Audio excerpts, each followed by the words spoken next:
Bonjour, dans la vidéo d'aujourd'hui, nous allons parler d'une petite villa, une villa économique, une villa très soft, des budgets et aussi avec des matériaux innovants, des matériaux locaux que nous avons réalisés sur 144 mètres carrés dans les périphéries de la ville de Yaoundé. La parcelle elle-même était une parcelle de 20 par 20, c'est-à-dire 400 mètres carrés que nous avons utilisé à bon escient, aussi bien au niveau de l'implantation, aussi bien au niveau des commodités, aussi bien au niveau de tout ce qu'il y a comme ventilation, aération naturelle et vous verrez, si vous restez scotché sur la vidéo, que tout a été vraiment pensé pour être optimisé. À tout de suite. Ok, nous voici donc sur la villa Inside the Box, réalisée à Yaoundé précisément. Voilà, on a à peu près la 3D globalement de l'intérieur. Ici, nous sommes sur le chantier. Au début, bien sûr, il n'y a rien sur le terrain. Là, on faisait la visite de reconnaissance avec le maître d'ouvrage, c'est-à-dire le client. Une parcelle de 400 mètres carrés. Voilà. Bien à la broussaille. Nous étions voilà, dans un espace végétalisé avec un puits déjà creusé par le boss. On a fait le nettoyage du site, comme vous pouvez l'imaginer. Voilà l'implantation. Le terrain n'était pas d'équerre, bien sûr, comme la plupart des terrains, mais on a implanté la maison. Voilà. C'était, je pense, au mois de juillet 2022. Voilà. Les fouilles ont commencé, mais avec une erreur au niveau de l'implantation. Vous voyez, on est venu mettre une fouille juste à fleur du puits. On a modifié ça par la suite, comme vous allez constater. Les gars étaient très engagés dans les fouilles. Ce sont les gars du quartier qui sont venus se proposer. On a réalisé les premières lignes de fondation en papier bourré, bien sûr.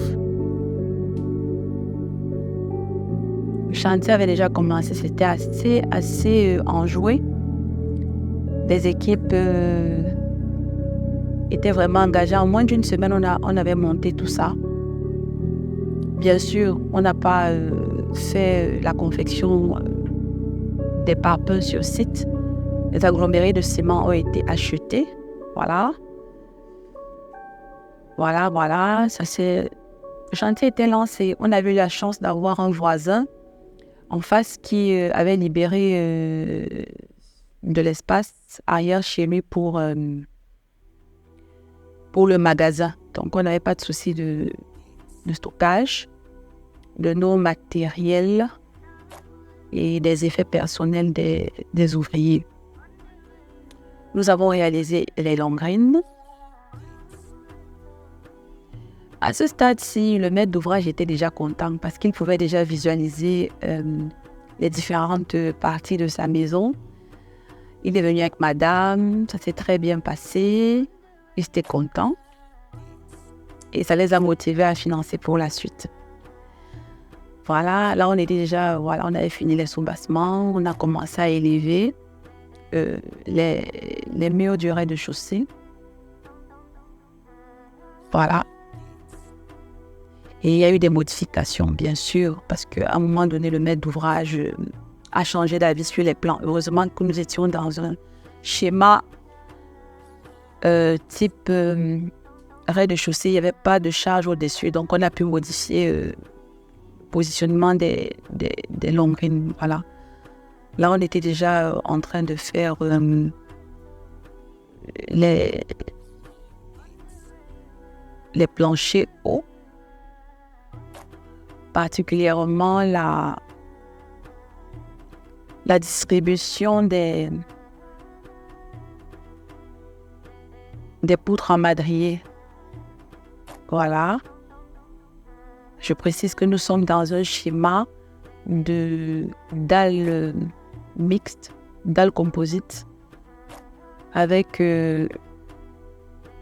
du béton et du bois, avec un léger treillis de fer à béton disposé de façon judicieuse. Voilà, le bâtiment avait déjà de la gueule. On a avancé, disons lentement, mais sûrement. Voilà. Le terrain était très pentu. J'ai oublié de dire ça au début. Le terrain était très pentu, donc il a fallu, pour avoir une plateforme de rez-de-chaussée, sortir le bâtiment de terre. Donc c'était assez intéressant. C'est ce qui donne à ce bâtiment particulièrement, ça c'est moi, particulièrement l'impression qu'il est sur 2 niveaux, alors qu'en fait c'est un plein pied avec juste une partie chambre parentale qui est à l'étage. Là, c'est la charpente qui avait commencé, une charpente très simple, faite de chevrons, voilà, et de pannes. On n'a pas fait de ferme. Le bâtiment, voilà, il se présentait comme ça à la fin de la mise en place de l'étage. On a fini de faire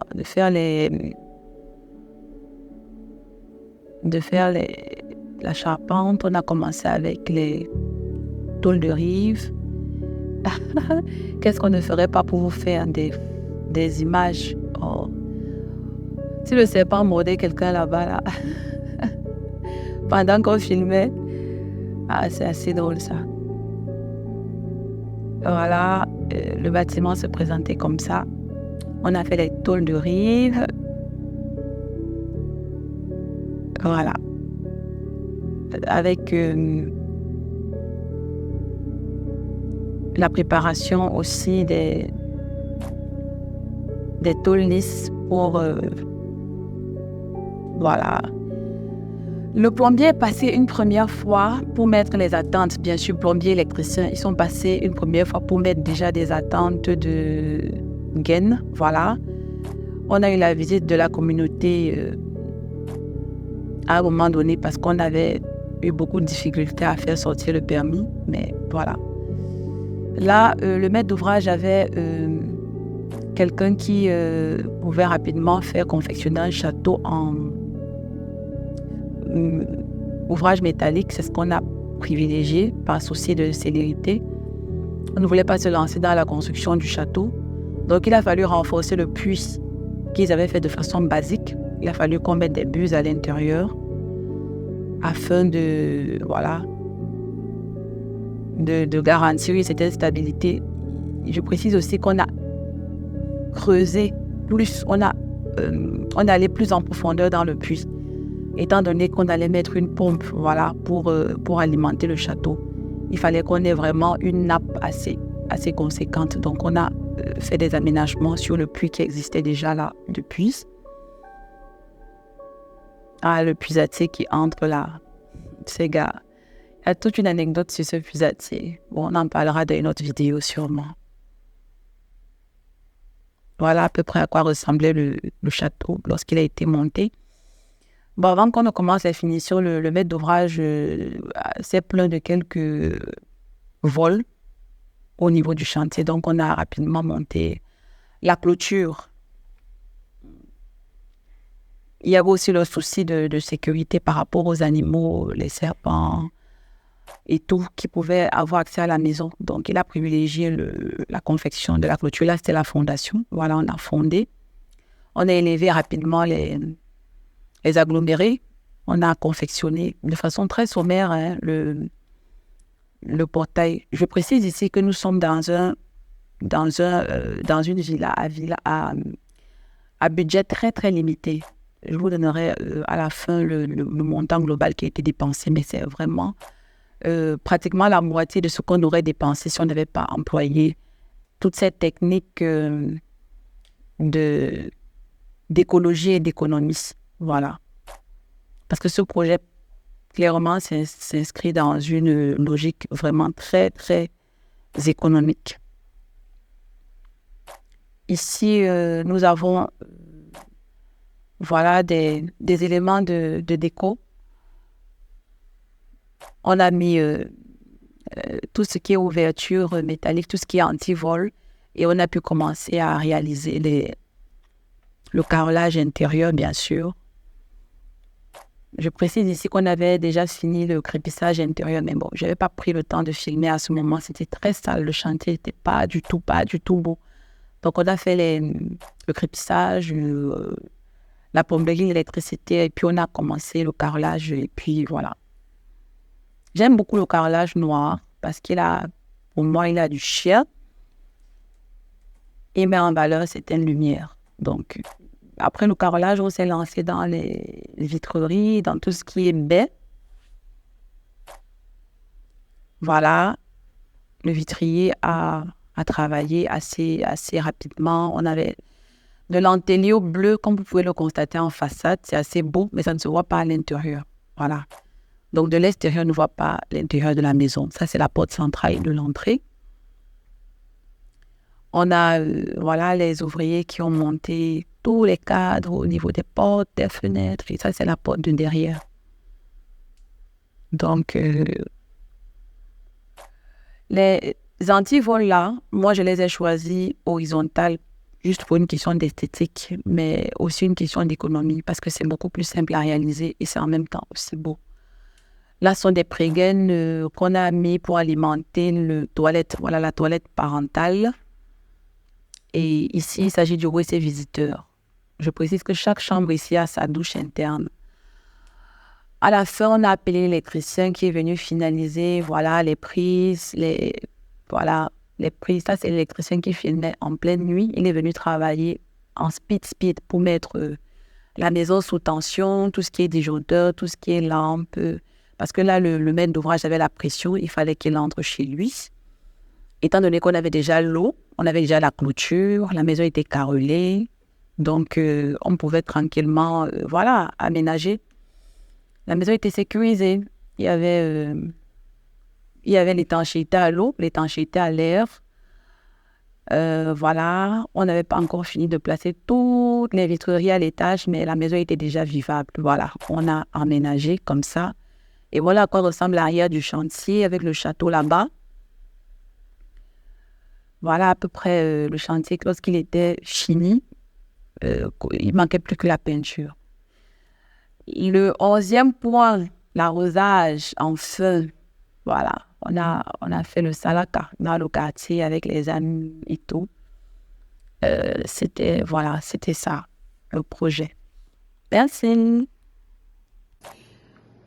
Voilà, c'est tout pour aujourd'hui. Mais avant de se séparer, j'avais à cœur de vous donner certains détails pour ceux que ça intéresse, tout particulièrement par rapport au coût de revient du projet. Comme annoncé au départ, on a fait exactement 9 mois sur le terrain. Nous avons réalisé, comme vous avez pu le constater, une dalle en matériaux composites, béton et bois, avec une durabilité sans souci. Le maître d'ouvrage avait un budget de très exactement 20 millions. C'est vrai qu'on a légèrement débordé le budget. Je pense qu'on était autour de 21,5 par là pour avoir une si magnifique demeure. Une demeure qui est certes pas vraiment finie, mais qui était déjà habitable et pour laquelle nous avons eu beaucoup de plaisir à travailler. Allez, si vous avez des questions, nous sommes totalement ouverts à vous répondre en commentaire. N'hésitez pas à liker, à partager, à commenter.